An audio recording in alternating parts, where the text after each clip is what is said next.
آج دوپہر سے کسی نے سوشل میڈیا پہ مولانا کے حوالے سے ایکسیڈنٹ کی خبر چلائی ہے، جو کہ بالکل غلط ہے، بے بنیاد ہے، جھوٹ ہے۔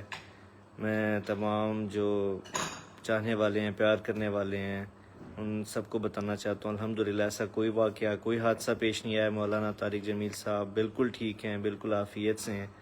آپ سب سے دعاؤں کی درخواست ہے، اور بڑی معذرت کے ساتھ کہنا پڑتا ہے کہ جی کچھ بھائی سوشل میڈیا پہ ایسی نامناسب اور بے بنیاد خبر اڑا دیتے ہیں جس کا سچائی سے، حقیقت سے کوئی تعلق نہیں ہوتا، وہ بھی رمضان المبارک جیسے مبارک مہینے کے اندر، بابرکت مہینے کے اندر جھوٹ خبر پھیلانا انتہائی نامناسب ہے۔ پوری دنیا بھر سے کالز آ رہی ہیں، سب پریشانی کا اظہار کر رہے ہیں، تو ایک چھوٹی سی غلط خبر دے کے اتنے لوگوں کی پریشانی کا باعث بننا، یہ انتہائی قابل افسوس چیز ہے۔ تو میں ان کے لیے دعا گو ہوں کہ اللہ ان میرے بھائیوں کو سمجھ دے جن سے ایسا کام ہوا۔ باقی الحمدللہ مولانا صاحب بالکل عافیت سے ہیں، صحت سے ہیں، اللہ کا بڑا کرم ہے۔ جزاکم اللہ۔